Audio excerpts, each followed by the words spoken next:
Hit play, let the pages unwind. Spice on our tongues, all the trouble we find. We're kissing and killing in kingdoms we crave, falling for monsters we swear we'll never say.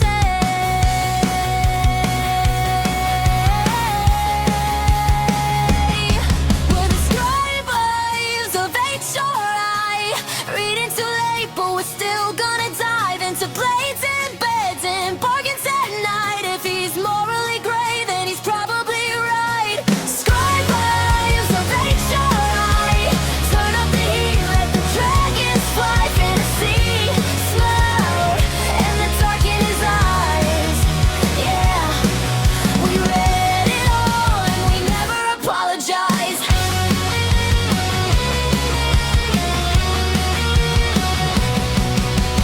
Curses and crowns, all the vows that they break. We're raiding the ruin, every risk that they take. Laugh through the trauma, then gasp at the twist. Highlighting lines that our mothers would blacklist.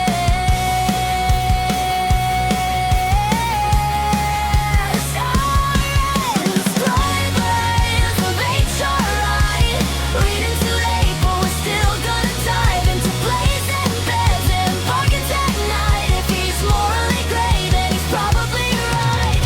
Scribe wives of HRI, turn up the heat, let the dragons fly. Fantasy, slow, and the dark in his eyes. Yeah, we read it all and we never apologize.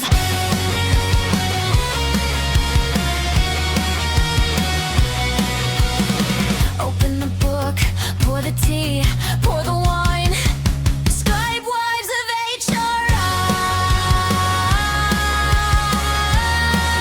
It's gonna be a wild time. Hey!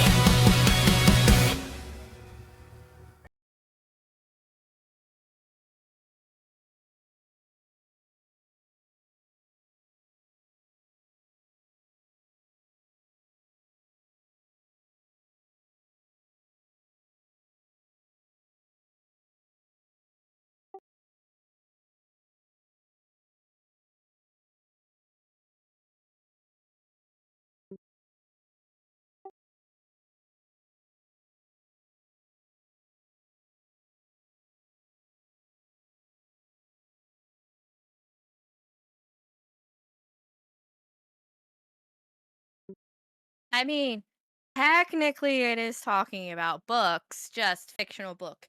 Men and why we obsess over them. Also, why we all have the same taste.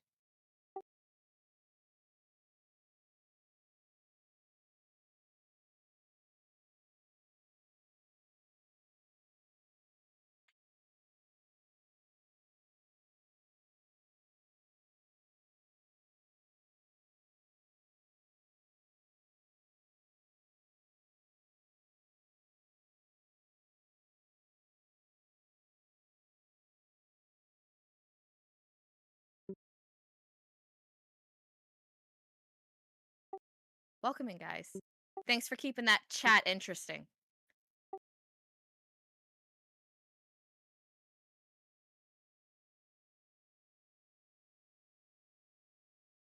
We're also not talking about boots, but let's just say they all wear boots.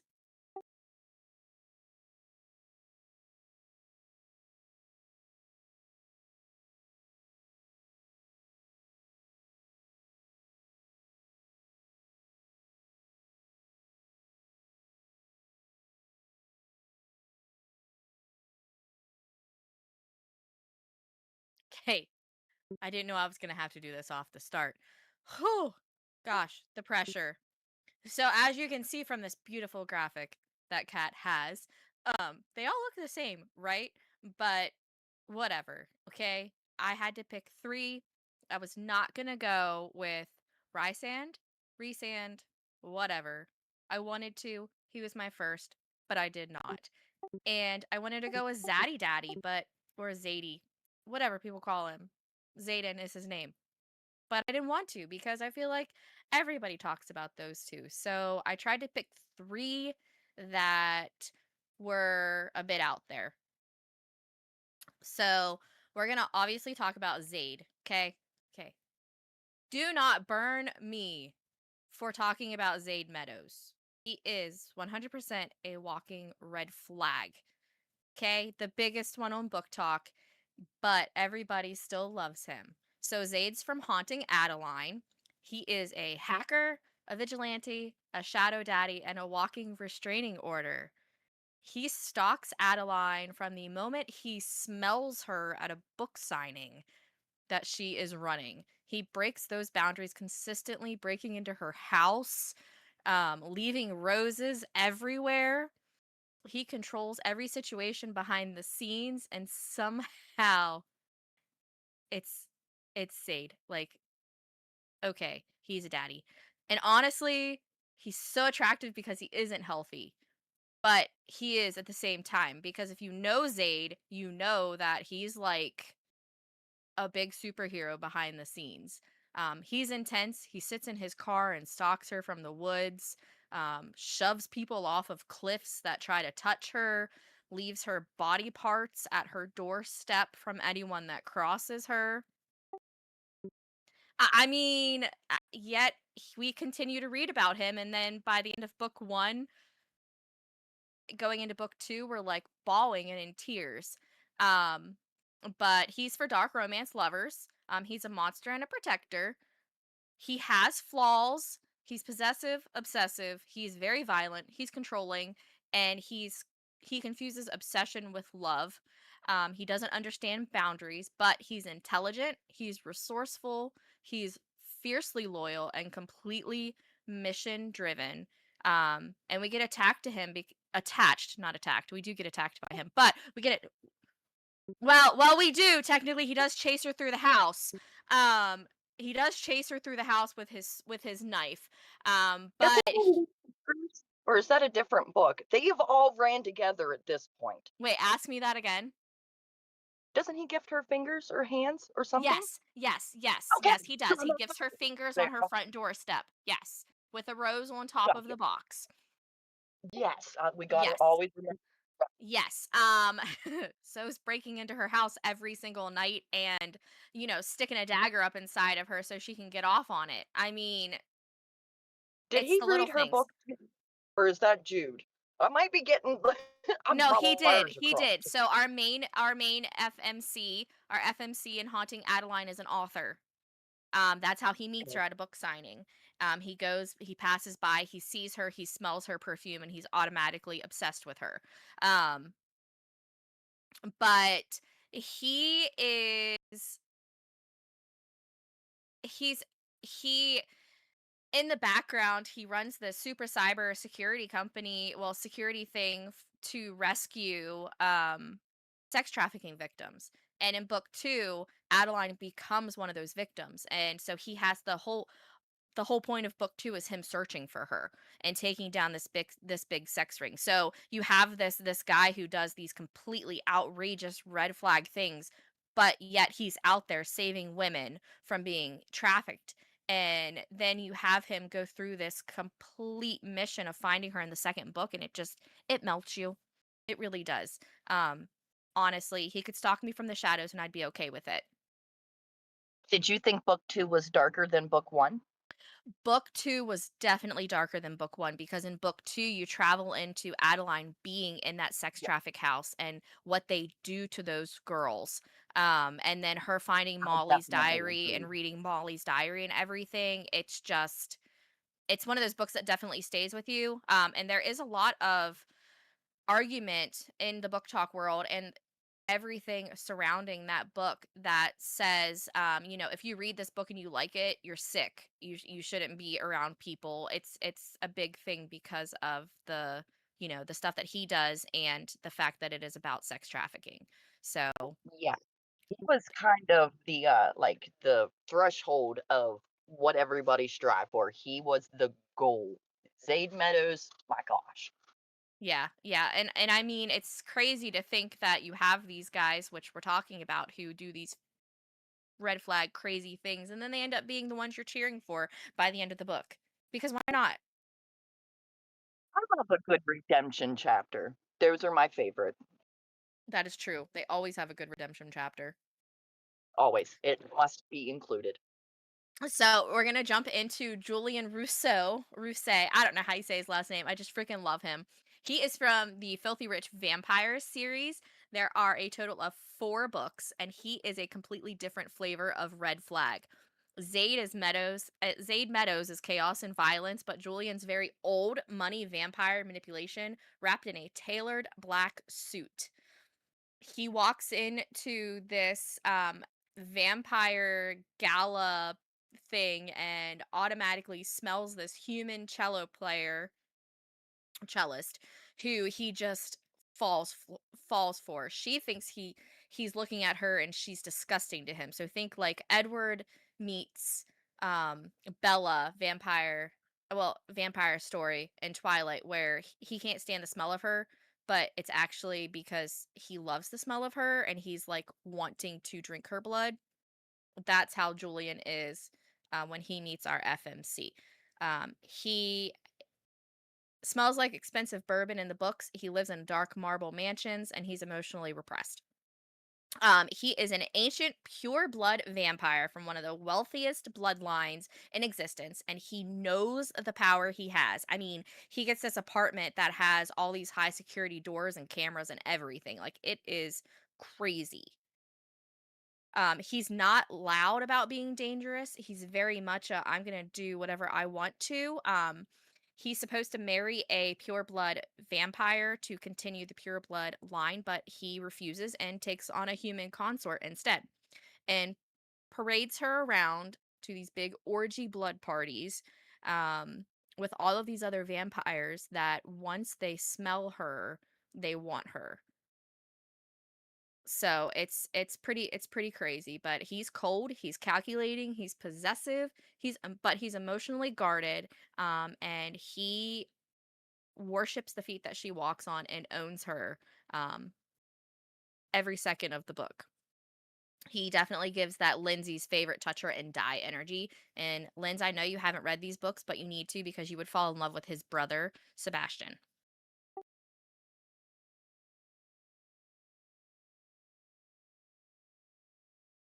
Yes. Yeah. Um, yeah. And that's why people like him though. That's why we're attracted to him. He's very controlling. He's not chaotic like Zaid. He's very controlling. He's composed. He's always 10 steps ahead. He's always watching everything and making calculated decisions. This man was asleep for centuries before he was woken up because he had to get married. So he was not, yes. Yeah. He does. Right. I mean, he does have his flaws though, because everyone has his flaws. He's manipulative because obviously he's powerful, he's rich, he can be as manipulative as he wants. He's emotionally unavailable to everyone around him except for the FMC. He uses power as protection and control. He does that with our FMC. He basically locks her inside, tells her she's not allowed to go anywhere because people are hunting for her and want to kidnap her, and it's just this whole family saga thing.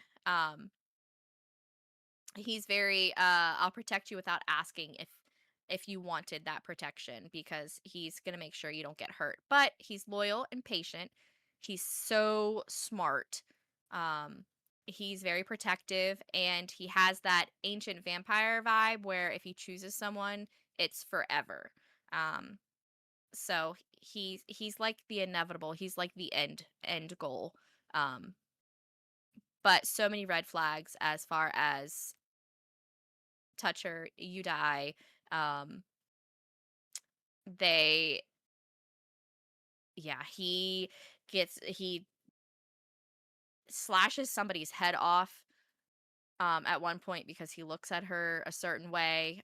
She gets kidnapped and he goes completely insane, and it's a big thing. It's a big thing. But he's one of my favorites just because whenever you read the books and you see what he goes through, especially his backstory, you know why he has those red flags.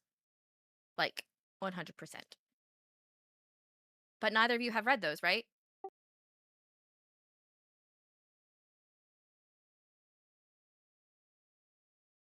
Cat. One. Cat. I've only read the Hunting and Haunting Adeline of hers. The other Uh, ones of hers, I got nothing on. listen,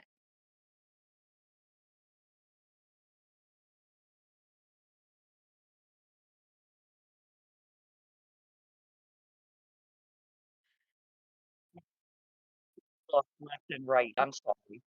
okay, so the Filthy Rich Vampire books are not that long, um, but there are multiple family members that are in it, and they're brothers.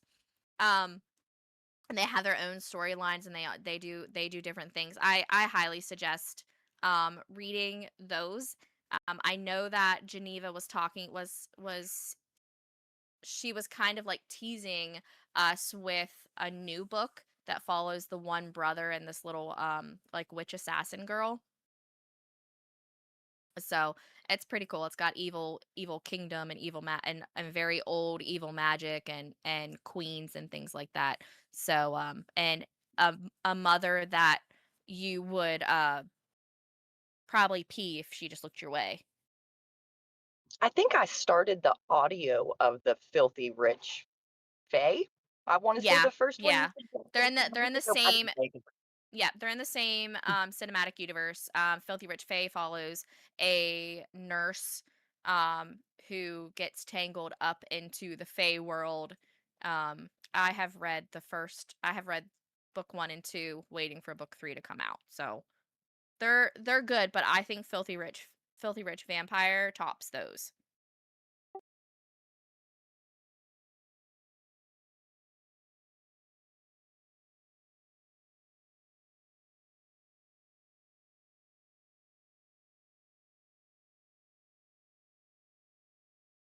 Oh yeah. Yeah.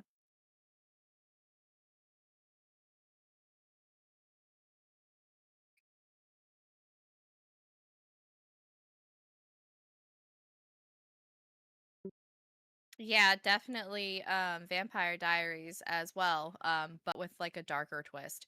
And honestly, thinking of Filthy Rich Vampires, there are a lot of similarities between that Vampire Diaries, like the Salvatore brothers, as well as Vampire Academy. Um, so I definitely say give it a try.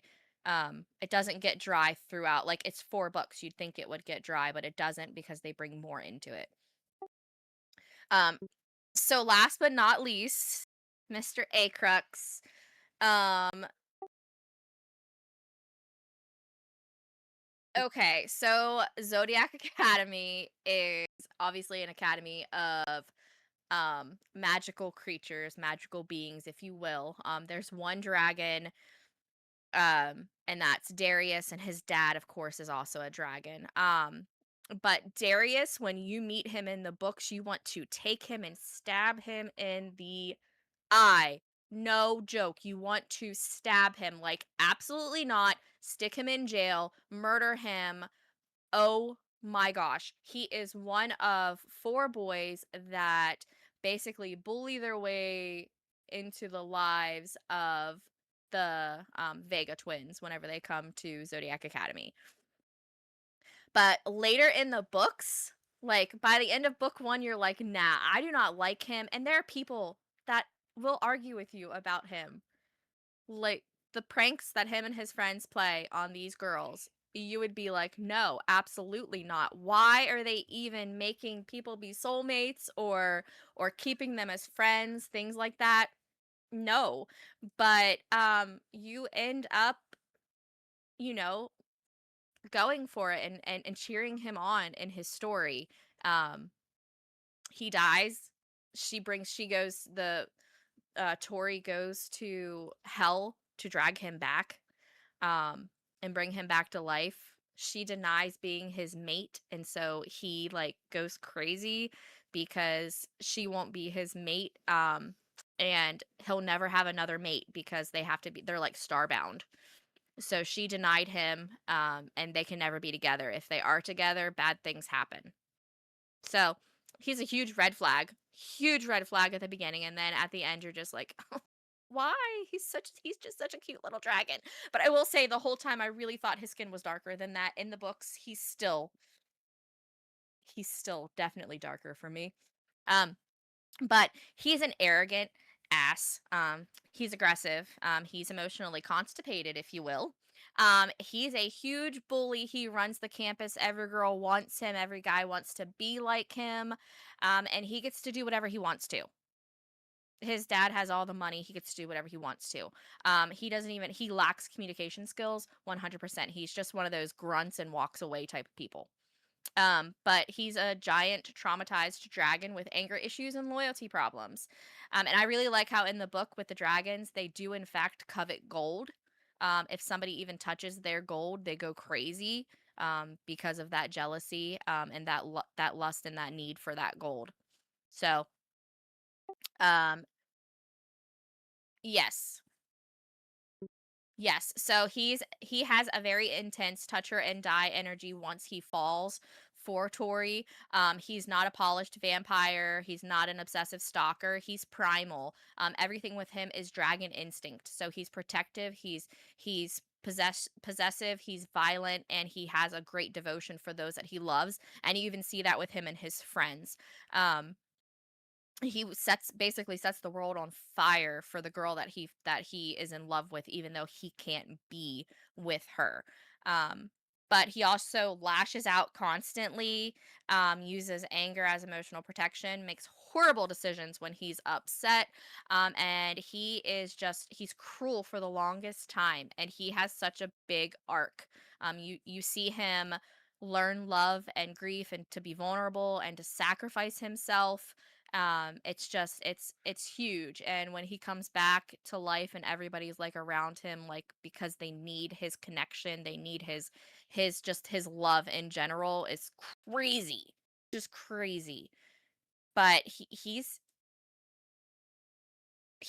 insane. He really really is. you know One of my favorite quotes for him is, "You make me want things I was taught to destroy." you know he, he was born to be an heir, and when twins come in, they're actually the rightful heirs. And so him and his three friends, are going through, we were beaten and tortured and trained to be this certain way, to be these heirs. You're not taking that away from us. Sort of mentality. So they do everything that they can to break the girls. But it doesn't work because he ends up being, you know, um, bonded in a sense to one of them. So it's pretty crazy. It's like 900 books long. You'll need therapy after you read about him. Like, I can't. I can't. Yeah, so you have Zaid, who one of his most popular quotes is, "You can run from me all you want, little mouse. I'll still be there when you stop." So I always love that little mouse nickname that he calls Adeline all the time. "Where are you, little mouse? I'm gonna find you, little mouse." It's pretty awesome. So yeah, those are my three MMC red flags. Um, and I can't make them sound any better than what I just did, because you can have obsession, control, or emotional transformation.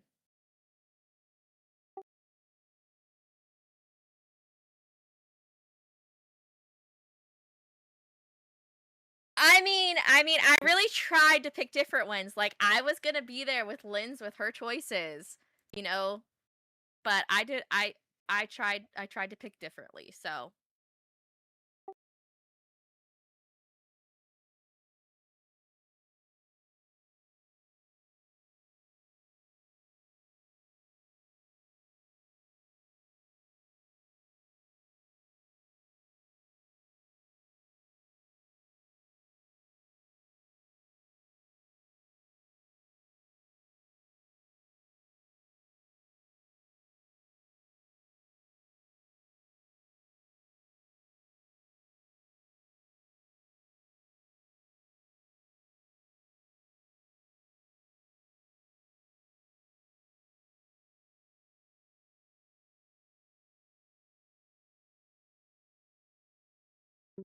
Yeah, I mean, I will say, Zayd, you know, they tell you what he looks like in the books, and he has his helmet on, and then you have He is Darius, gorgeous. right? And then you have Darius, who I thought this whole time was actually black. And in my head, that's how he'll always stay because he looks perfect. And then Julian, honestly, thought whenever the book first started that he was blonde, but his brother's blonde. So it's very strange whenever we, go back and actually read and look at what Book Talk has said, and I'm just like, well, I'm gonna keep their images in my head for how I have it. Because they all look different. They don't look like they do. But it's okay. I like it.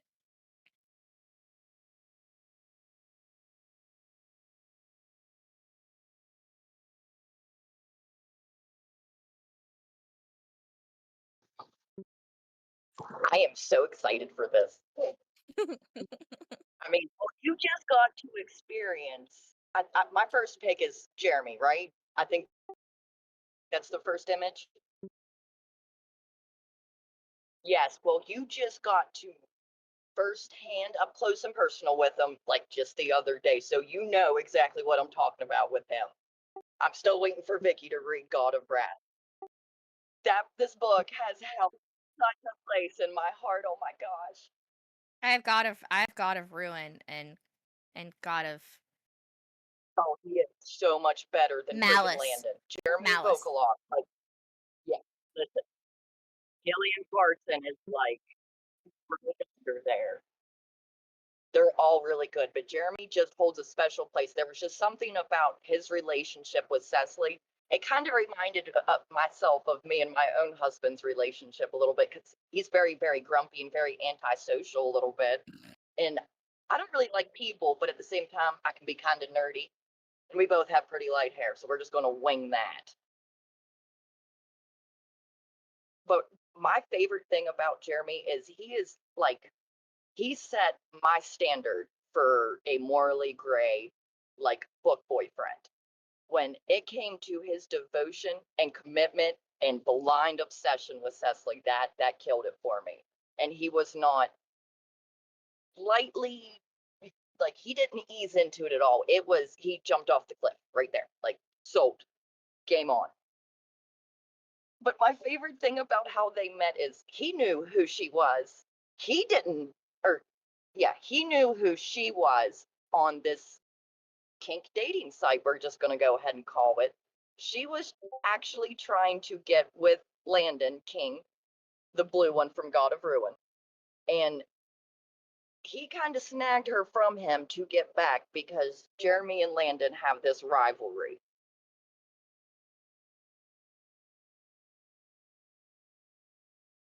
I love the rivalry between them, though. It's really nice camaraderie. I hope I'm not breaking up. I apologize if I am. Okay, awesome. I just wanted to make sure. All right. So with God of Wrath, the whole book is he is the leader of the heathens. He is a menace to society. He is gorgeous. He is rich, and he is a walking red flag. Yep, we're gonna go ahead and use that.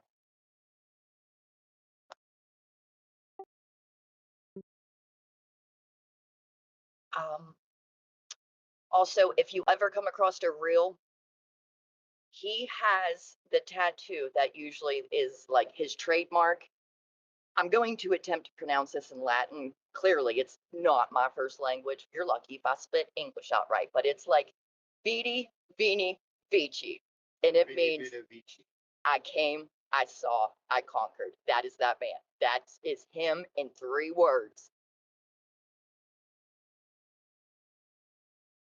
As the book slowly progresses through it, you can really see where he kind of wins her over. She's keeping some secrets from him, so they're not like all in at first, but eventually he does get the girl. It takes him a little bit, takes him just a little murder, and eventually he gets her.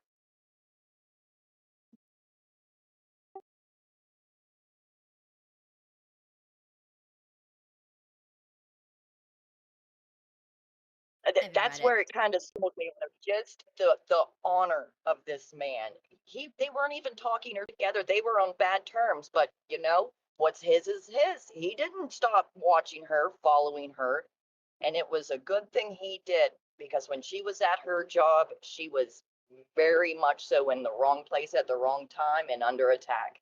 If it wasn't for him, something really bad would have happened, but he just happened to kill him, like, on top of her, slit his throat, showered her in blood. They kind of trauma bonded there, I'm pretty sure. Yes, he, he regretted. Yep. No, like, he went after anybody who talked to her, who touched her, who gave her attention. It was great. Did I mention that he buys her her favorite manga so she has something to entertain herself with at their cabin?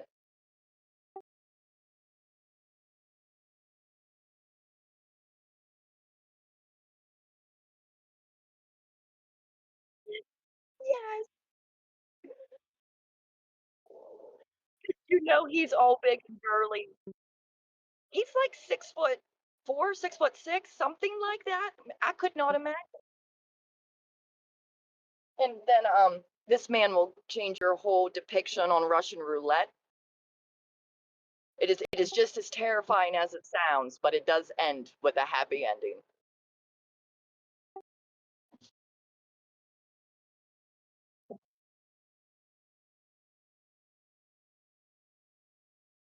Right? Yep. Craziness. The gun wasn't even loaded. He was messing with her the whole entire time just to make her feel free, which is kind of cool in a weird way. Like, it's kind of fucked up, don't get me wrong, but I love the principle behind it, I guess. Is there anything you want to add for Jeremy before I move on to another heartthrob?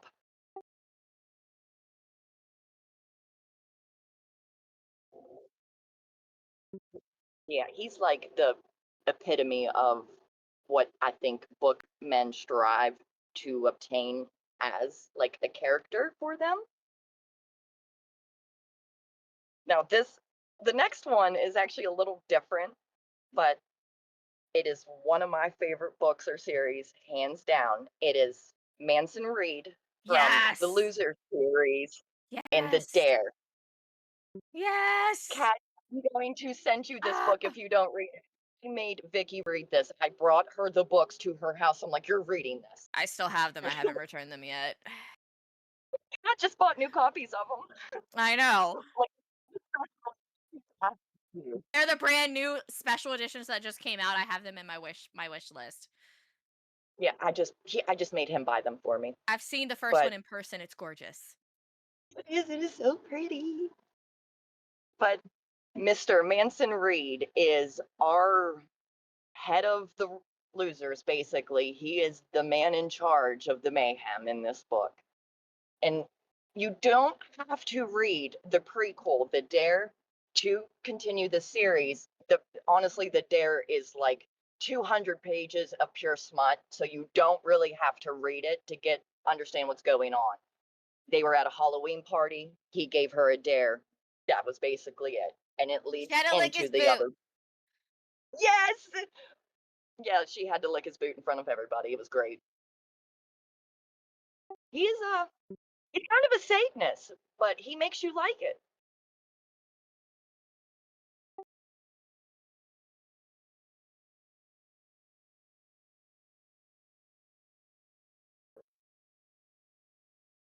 Yeah.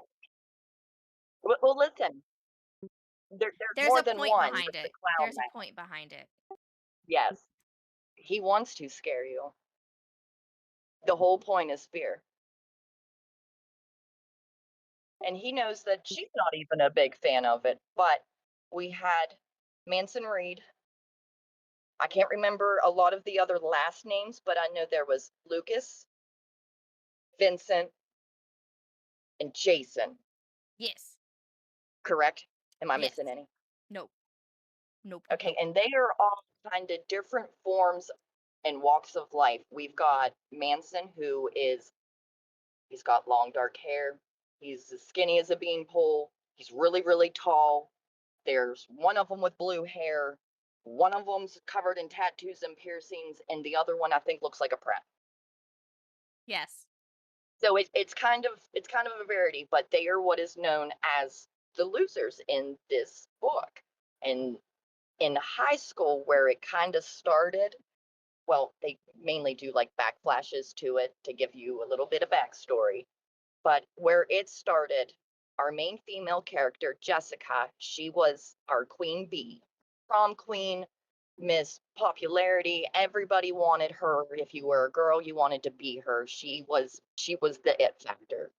She Mhm. always strived to live a little on the edge, go outside of her comfort zone.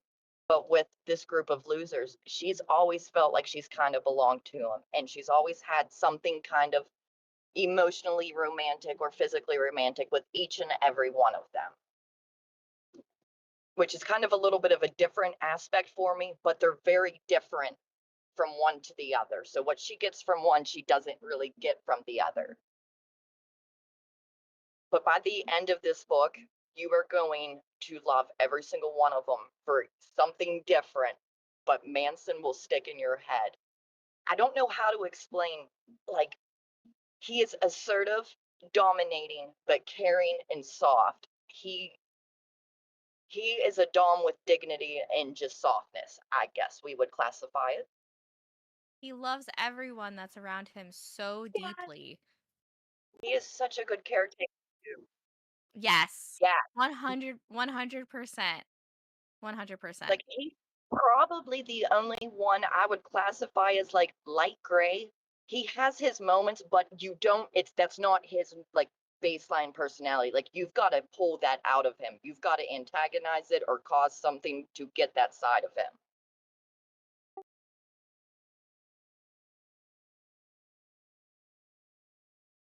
I would say all Yeah.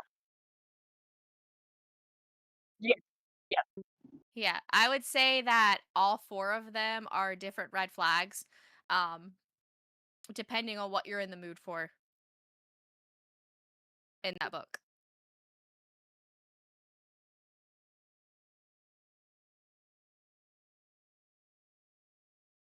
Yeah.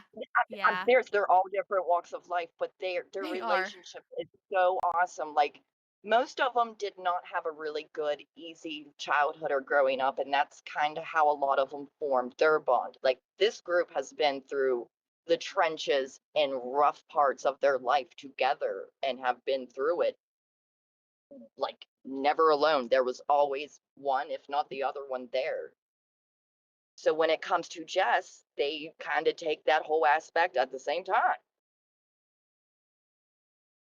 But the one thing I loved about it is it's not, it is more like found family. Like she figures out where she belongs. And they don't just take care of her like mentally, emotionally, it's physically. It's they bring her into their group and make sure she has like no want, no need. She is fully taken care of. And what one can't do, someone else definitely can. But it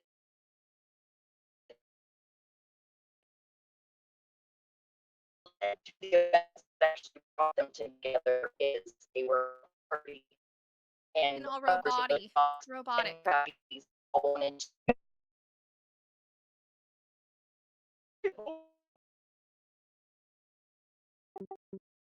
I'm I'm coming gonna through need you Corgensville, so that's probably why. I say, "I'm gonna need you to fix yourself, ma'am." I'm trying. We're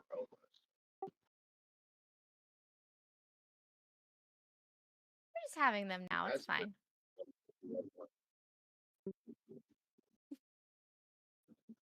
Is it any better? I think I'm past it.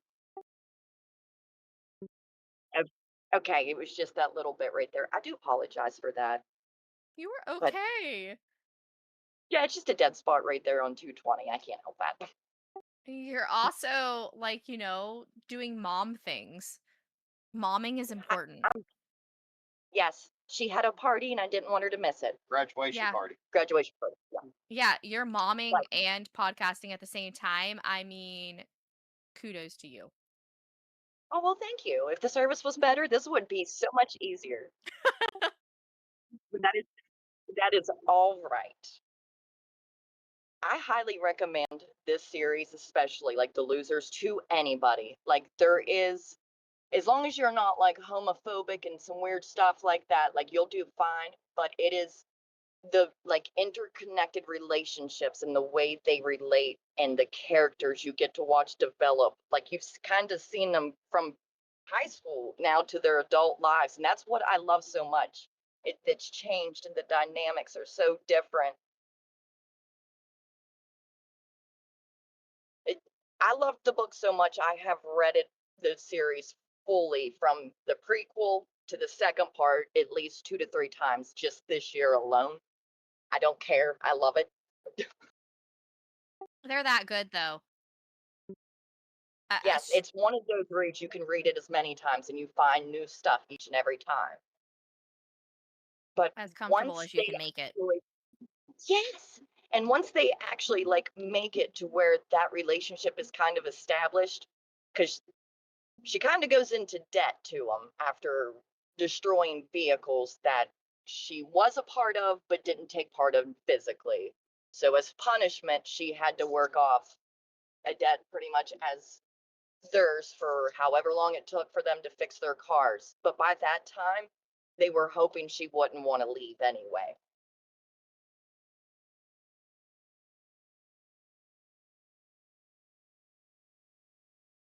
Um, I'm trying to think if I'm missing anything else really about Mr. Reed.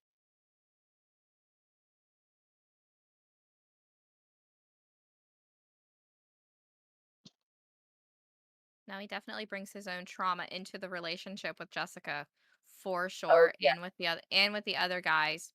But he makes up for that with the commitment that he like and that just carefreeness that he has with the other guys. They're all just in this giant square of a relationship.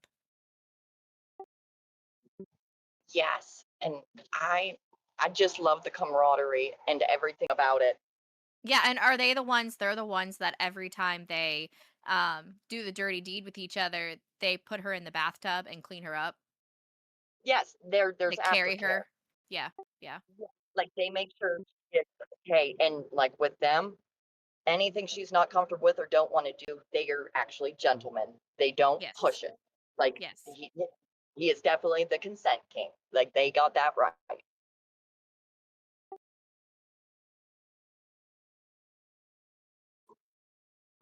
Yeah.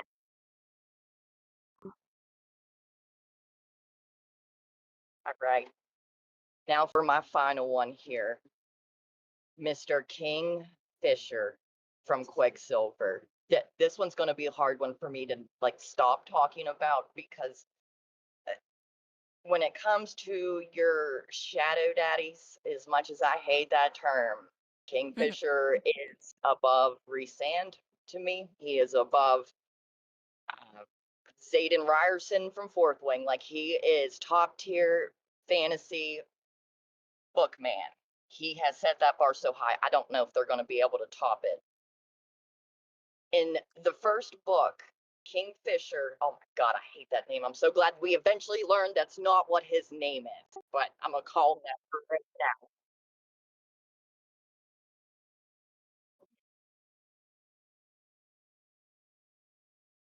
If, yes, when you read Brimstone, that'll come into play and you'll be like, aha.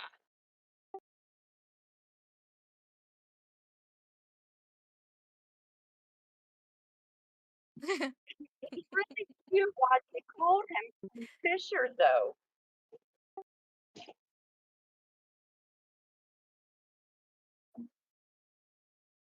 Oh gosh. Yep, That's yep. SpongeBob. That's a SpongeBob episode. It is. Flipping that. But, well, Kingfisher's, eventually we figure out his name is Kaidan, but you don't get till the end of like the second book. So for the most part, where it starts in Quicksilver, when we are introduced to Mr. Kingfisher, he is a total fucking prick. I love it though, but he is cold. He does not want bothered. I'm pretty sure we woke him from an extremely long nap, is why. They're important, Linz. That is important. We woke him up because he was in a pool over and we needed saving. But there's actually like a whole lot of lore in the books. I'm going to try to not cover that too much just so I can get like the character, his background, and what makes him a book boyfriend. Um, Vicky, have you read Quicksilver? The first 3 chapters? I've read up to the point where she goes through the portal. All right, give me 1 second. Is that what that is? She goes through a portal? Yeah, no, Kingfisher like the Kingfisher from Quicksilver, not like the bird. There's no space between that. It's just one thing, Kingfisher. Yes, I do. This man, he has the darkest eyes you can imagine. He is, I guess his species is like half royal fae, but he is a warrior through and through. He does not mess around and he does not play when it comes to anything, especially if it's like his group of people, the people he likes, the people he cares about. If you're outside of that, sadly, you don't qualify for any type of comfort from him. You don't even really matter. I wouldn't, I guess he kind of is morally gray because he has had a few actions that would qualify him as that. But everything he has done has been for a greater reason or a greater purpose outside of lying to Sarah Spain about who she is when he's known the whole time. And Sarah Spain is our main female MC. If you're wondering where that name came from, that's why I threw that out there. But this is mainly all about Mr. Kingfisher. 1 second, ladies, I do apologize. It's just me I googling. just want to make sure I'm on losing service. I apologize. No, I googled him. She is in charge of the Googling. Well, because you're Alright. like he's not really more like I don't know how he's morally gray, but I mean the Google says he's a morally gray character due to his Because he does some complex shady and shit, but often he does it for misunderstood good reason. nature. Yes. Like, if he keeps from you, it's because he's like got a plan and action and doesn't want the strings unwound. If he is cold and distant to you, it's probably for your protection. Mm.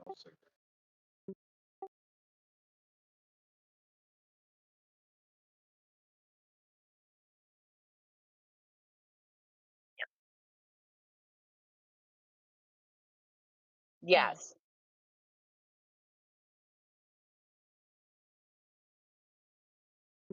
Yes, and I will say this, his people kind of turned their back on him in the books. They felt that he abandoned them and just left them to fend for themselves for all these years. But he couldn't tell them where he was because he was cursed with being unable to tell them everything. So he just had to take the scrutiny. And that is like a commemorable honor right there because I'm sure he could have found a loophole to figure it out. But all through the book, you just know that there's more to the story that he's not saying or telling. And eventually it it comes to find out it's because the king or the king of the vampires of that time had him like captured and then had him like hibernate for a few hundred years after he had to leave a lot of people in this place and pretty much leave them to die. That was the deal he made. In order for the rest of his people to live, he had to sacrifice himself and not save the group of people at the Ajun Gate with him. But as the story kind of goes on, you really see the relationship between him and Saris develop. He needs her to make relics so he can empower his military to fight off the vampires coming. Well, he's a lot of them are Fae and they do have powers, but he's trying to make like god weapons and imbue them with special powers and abilities to kind of guarantee they win this war. They cannot do it without her, though. And he made a deal with her that he is able to imbue all the relics, he'll set her free. Eventually, she kind of realizes she's got a little bit of power, so she barters with him to get like her brother there to get her needs met and everything. But by three-fourths of the book, you realize what's going on, and you cannot help but personally fall for Kingfisher yourself. And if you don't, you have really bad taste.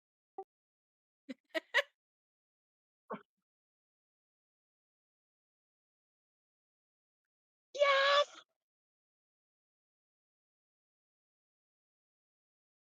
it, I loved it. Listen, Carrie Swift makes that book ridiculous.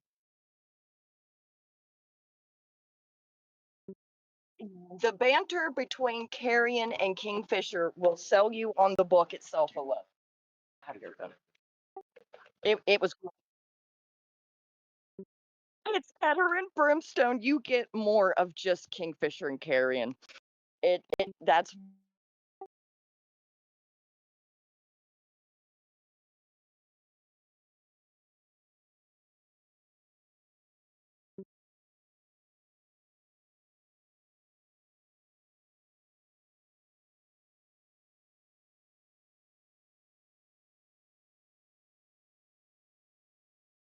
Kingfisher smelt her blood on him outside of the hookup that they did a long time ago.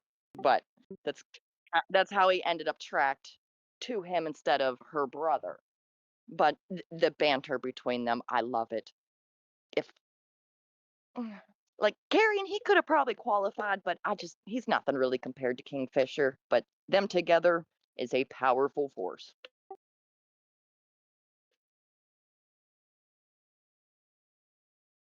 Yes,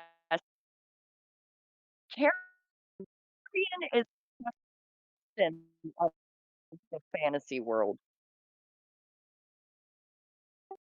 When I think of go ahead, honey.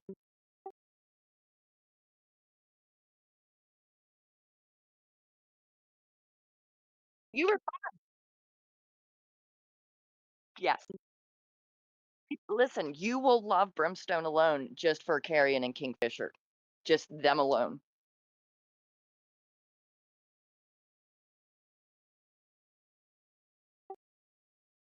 All right, ladies. I think that's it for me. Yes, you've got so much to read, it's not even funny.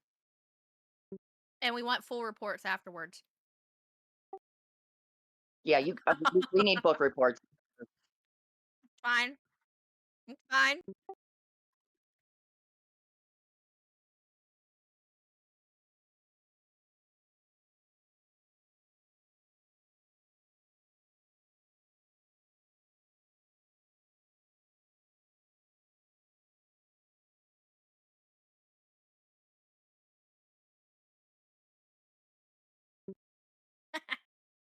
There's nothing wrong with that. I was like, through it. I felt bad because it does kind of it's a little slow and like tedious at first, but you got to get to like past chapter like 15 or so, and then it really picks up.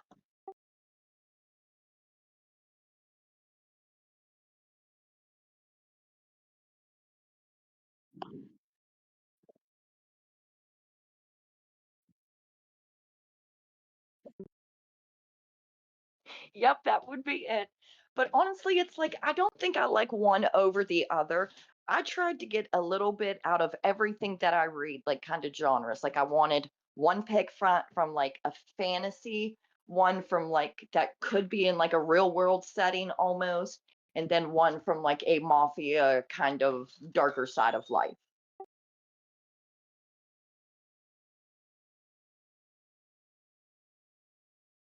They are so good.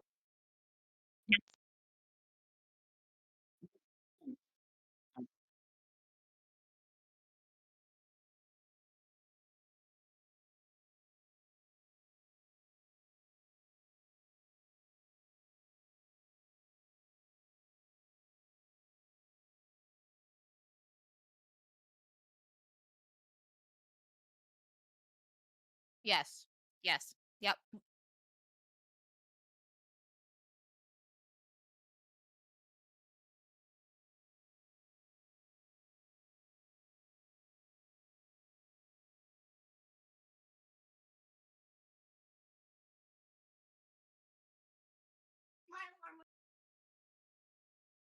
I say, if you just call it the Crown series, we might be able to just stick it to that. We got you.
You're fine. I have an extra child coming over, so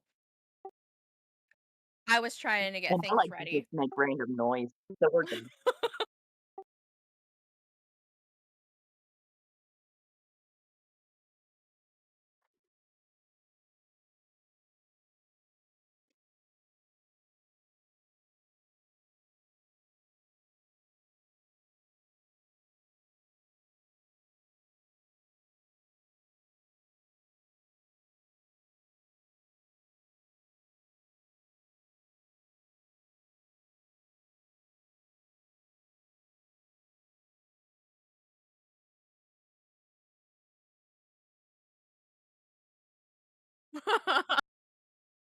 Okay.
Oh.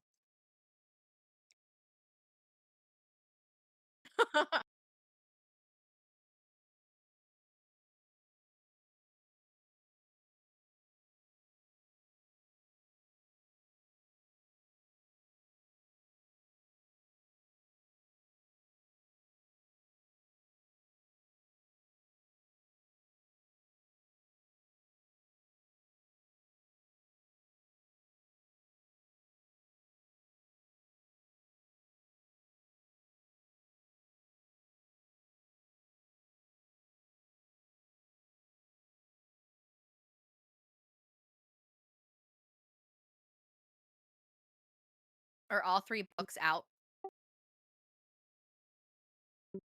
Perfect.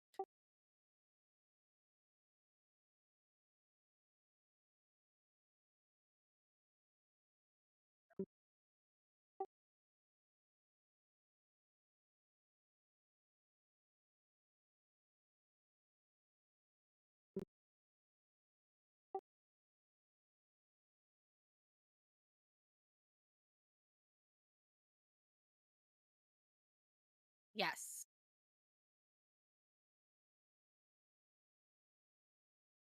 Okay. Yeah.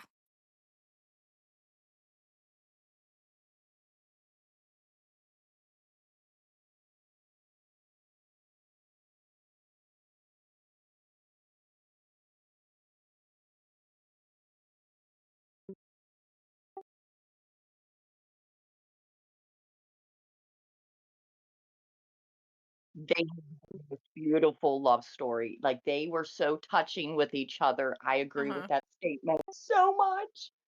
They get you in your feels together. Yep.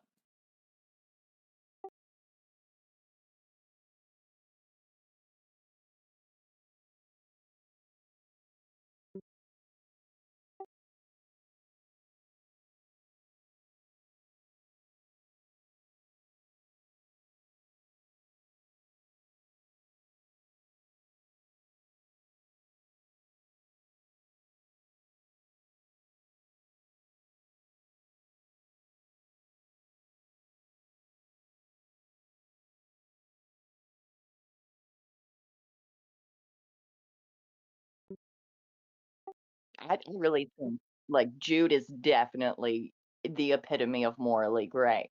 He's not really in touch with, like, his sensitive, emotional side, I would say, and he likes violence, he likes to hurt people, and he likes to cause harm, sometimes for Uh-huh. no reason. You know what I mean? Yep. Yes. He ah, and the way only soft with her. That's what makes it so great. That it they're all touch hers and dies.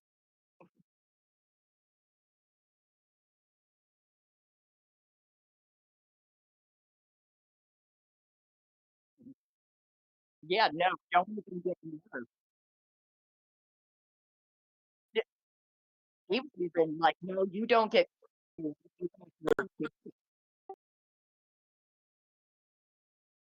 Hmm.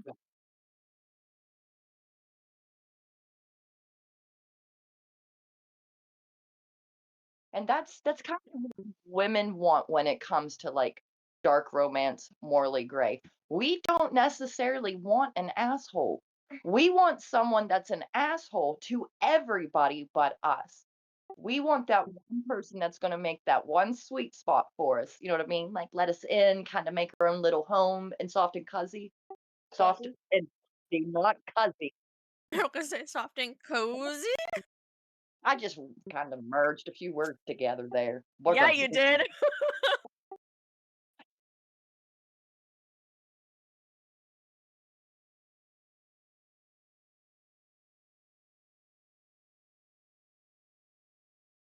he kinda I love that.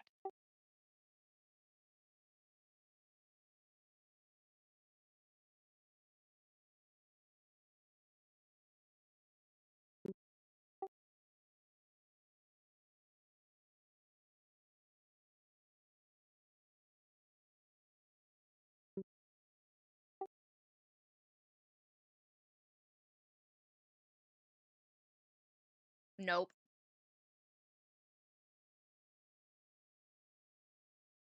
They are kind of cruddy parents now that you said that. They really are though. I kinda looked back and looked at every single one, and I'm like, "There's a major disconnect," and I don't think a single one of them actually felt the meaning of unconditional true love as a kid. Nope. Hmm. But she was crazy anyways. He only remembered the good parts of his mom. Hmm.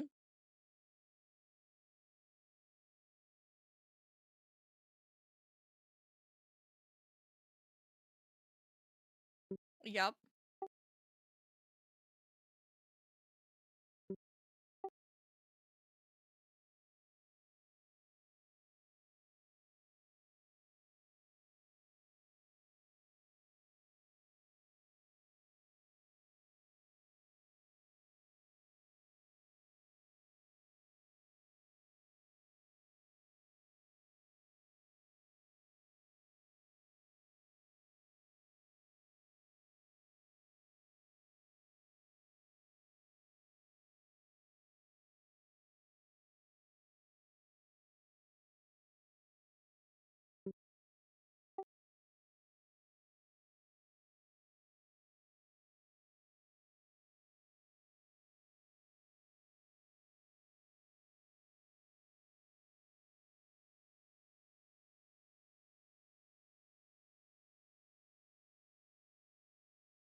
Uh,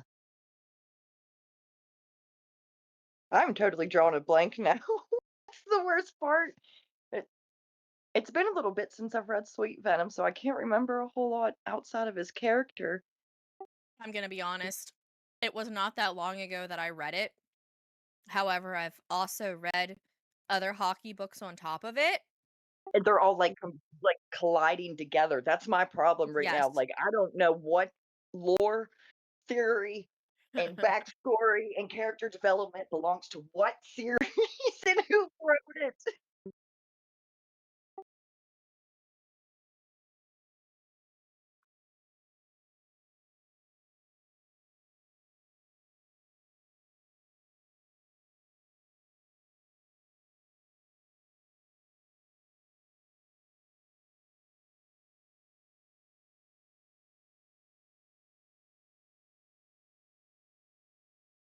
Yeah, these men are peak. Like, not so much the men, but their personality type or whatever you would call it. I think they're all pretty much on the spectrum of antisocial, so that I think we got issues.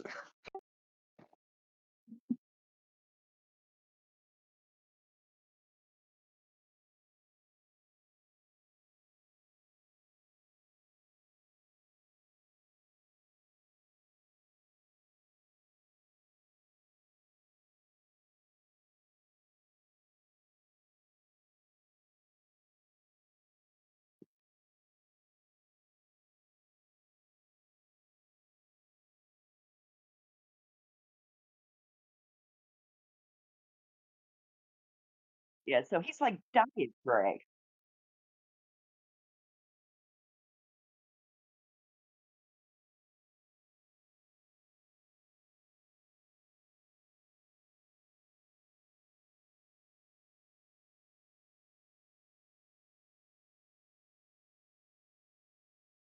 Mhm.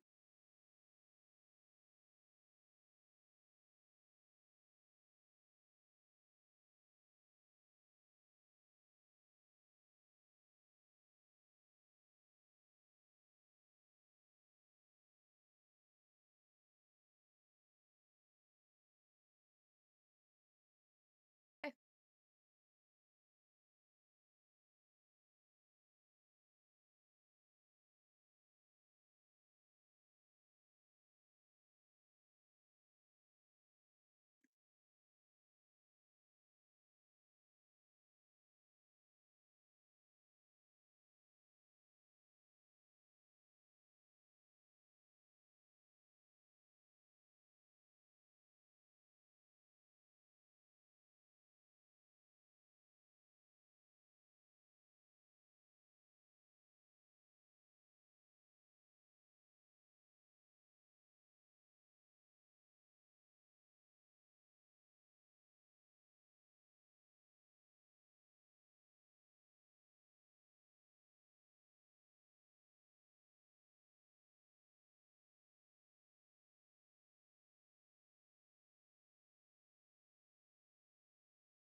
My thing.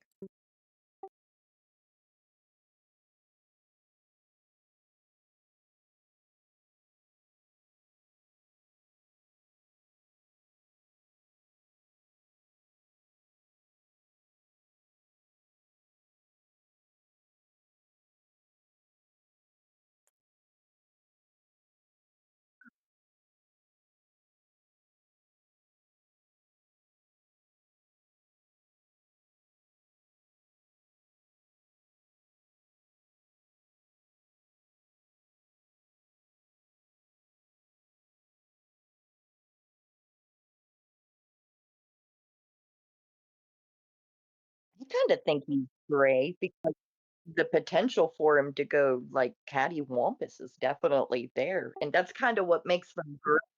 Where a lot of people, them like turning their emotions off or doing something so outrageous or evil or menacing or something that could be considered malicious in any sort of way would probably fall on that spectrum of grayness. So, and like that potential is there.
I mean,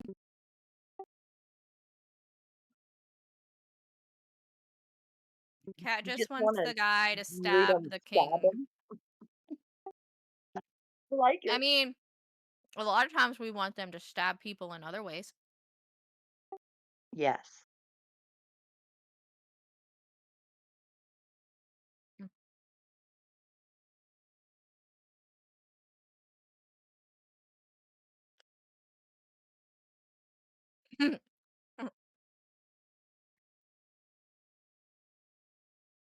I remember you saying that. We love.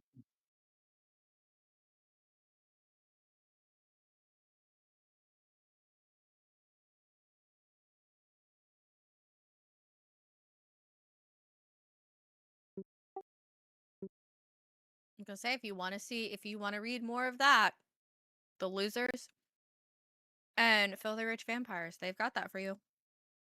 Absolutely. Hmm.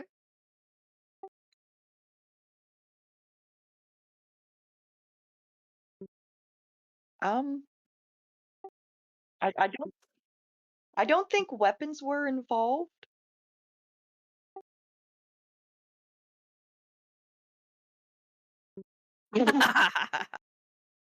You just definitely reinvented "You Can Come Under My Umbrella."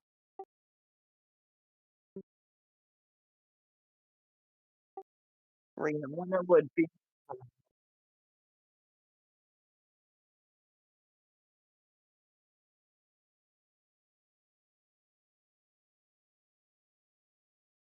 No, in the freaking door. Avoid. What? Wait, you guys haven't seen like okay, I don't know what shows up in my suggestions then, but there's this one with a door. I think it's by Gigi Sticks. I think it's literally called The Door. Just go ahead and clickety click into Google real quick and feast your eyes on that. Hold I on. The ventured door. on. GG Sticks. Is it bad I even know how to spell the name? No. You mean the keyhole? Yes! There's one, but there's actually one about a door and a doorknob.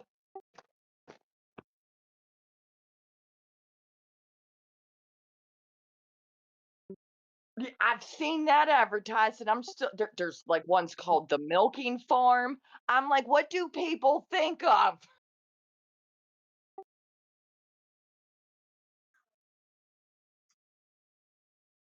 She's on her way.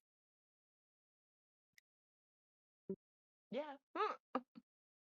It depends on where the umbrella is.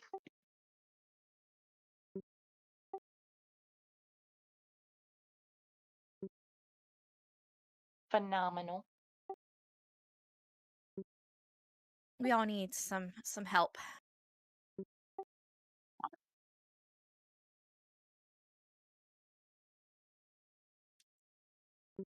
I think the red has bled to the point it's so dark now it's black. It's just they're black flags. You just avoid. We are no longer waving false ones. We're showing true colors, and they are black.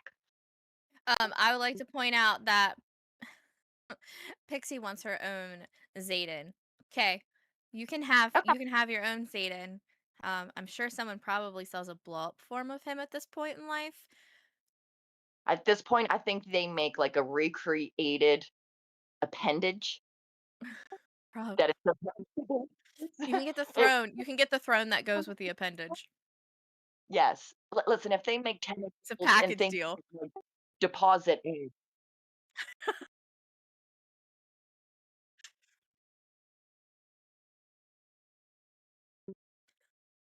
High scores.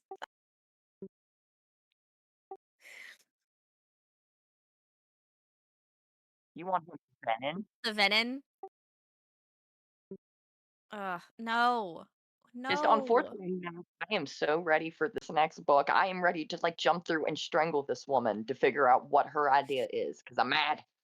Scores milking farms is good, right? See, I told you there's so many weird ones. Like why? Why? We want a milking farm so we can have milk.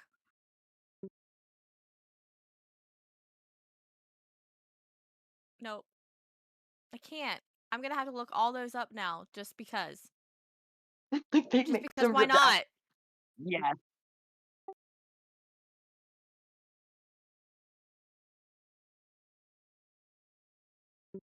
it looks like a big bowl. It's so it maybe not, but I'm pretty sure the title just gives away it. Like I did, if it Oh no, my gosh, thank wait, is you. that like the milkmaid book or whatever? I think it's like that, but like a bestiality form, which is Okay, hold kind of on. mess. I can see, yes, yes. Morning Glory Milking Farm. Yes. Yes, I know what book that is. I have not read it, but I know what book it is. And these, but they are suggested all the time, and that terrifies.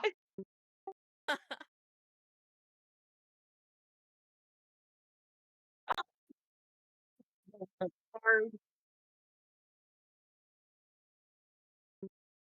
Yes, but on the side note, our third snake comes out soon.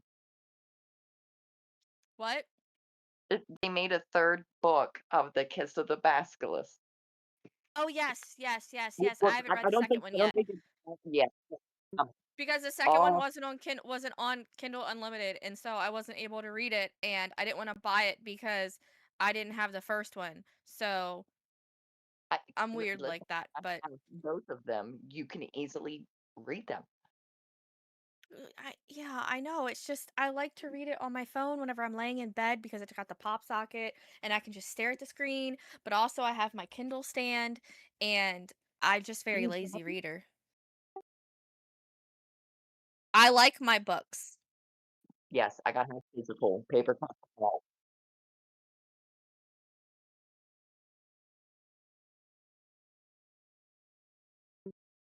Yes, just really Pixie. brown paper. Pixie, when you read Quicksilver, let me know how it is because I don't know that I'm ever gonna finish it. I mean, I say that I will Please, eventually please. finish reading it. I started it on my Kindle because then it's not as overwhelming for me because the book is thick. Yeah, yeah, she's thick, but listen, if The if book is you ever thick. get the opportunity, do the audio.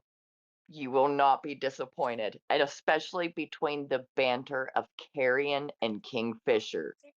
Like, that right there will seal the book. The audio is, like, magnificent. Did you just say it's raining spaghetti? Oh, I thought you meant me. I was gonna say, "No, ma'am, I did not." As my 7-year-old comes into the room and she's like, "Mom, it's raining spaghetti." And I'm like, "What? What is I would happening?" I would have asked her to repeat herself because that sounds like something I would hear on a daily basis, but not something somebody. Right? Before we like end out or everything, what is everyone reading right now?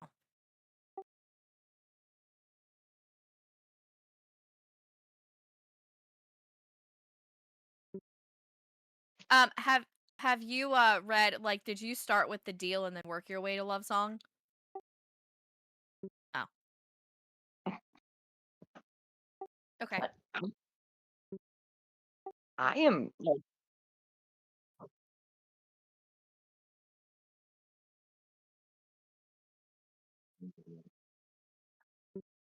Lindsay, what are you reading? um, I just finished the, Blood of Hercules, Twisted Pawn. I've actually finished quite a few, and I'm kind of in the middle of a few others. So, I have too many choices. I'm overwhelmed. Lindsay is our local I read 15 books at one time expert. And I remember hardly any of it, and they all run together. So, you have to bear with her. They all run together because she reads 15 at one time. Yes, but I think I don't know I'm how.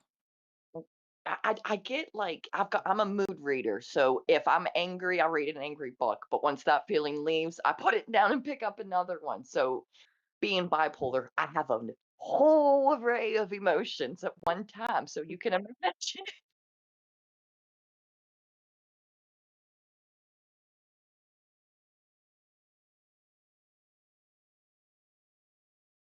Yes.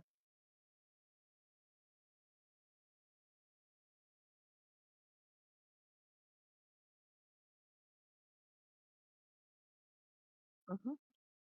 I don't To think be I've ever read honest, a football book. I think I don't think I own one.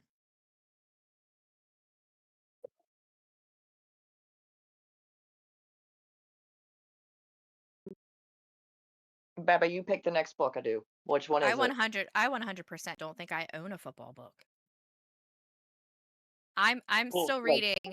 I read read this Crown one. Me Dead and now I'm still reading Crown Me Yours and I I feel have like heard so many highly good things about that, but right now, Crown Me Yours has apparently broken the internet with tears yes, and sobs and so yeah, I'm I'm like 53% done it. I'm gonna check really fast. Um I'm 75% done it. It's got 244 pages and I'm on 181 according to my Kindle app. Um I have slowly been finishing it because I don't want to get to the part that's going to break me because I have a feeling that I know how it's going to play out, but mm, they're the I books that I'm going to talk about on our next episode. So, I'm excited. I'm going to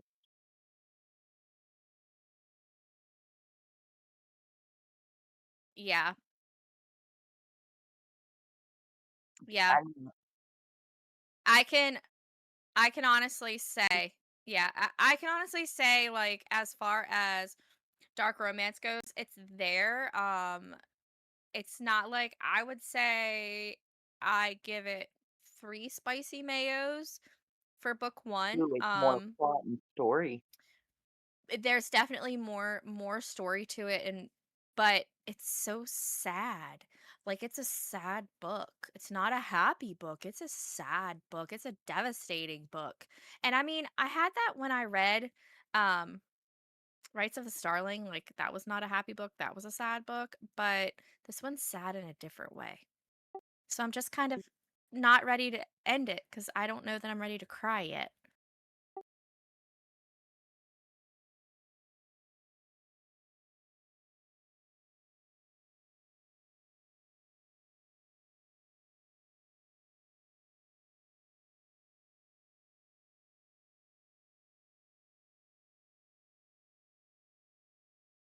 Right. Yeah, so I mean, I'll probably finish it tonight, don't get me wrong. But then I don't know what I'm going to read after that. I'm going to have to read something happy. It's Right? boring. I think I'm just gonna let Jeb choose my next one because he seems to do pretty good. Some of them I'm in the middle of, some of them I haven't started, and some of them I've finished.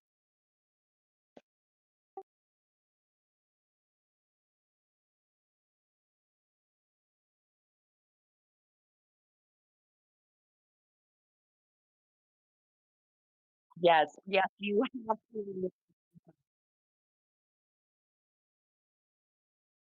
Your TBR is very long and just ever growing. My You're Amazon cart welcome. would probably make for things.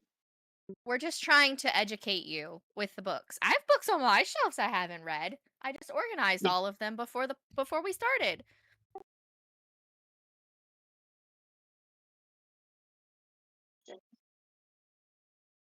yeah.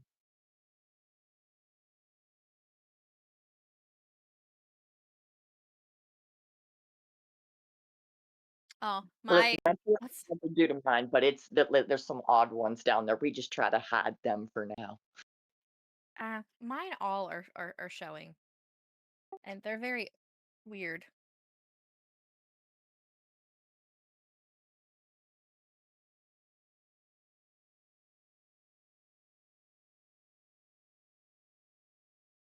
Yeah, listen, Mhm. I went to a thrift shop this morning and got what like 6 books for $3.50, and they were old school like Nicholas Sparks, Jodi Picoult. Um, Are these like the dollar store paperbacks at the end? Because I have a pile of those. I got like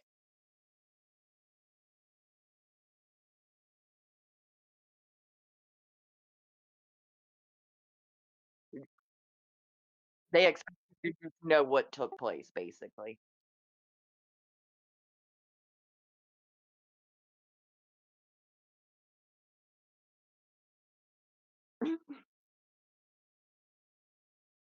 Oh, I get that. I get that.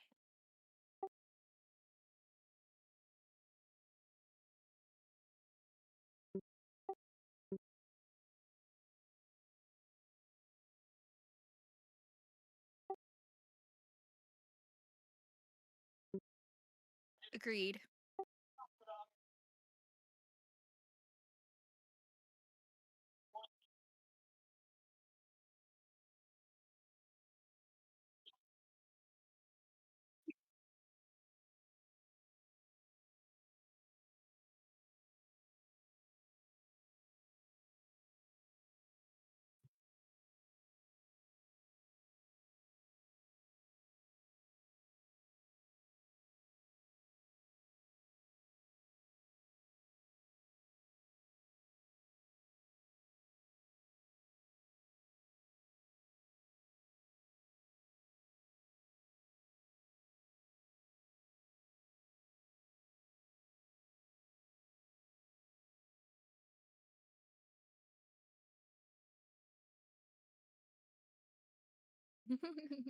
Mine is not.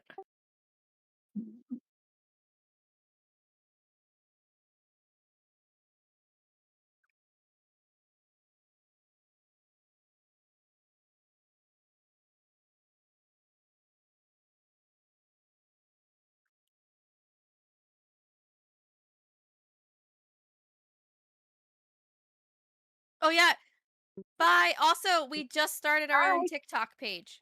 Go check us out Oh, at yeah. Scribe Wives of HRI. Woo.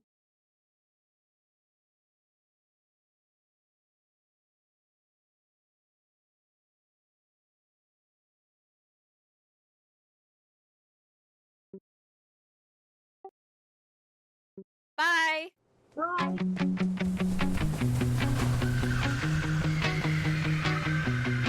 Curl up, hit play, let the pages unwind.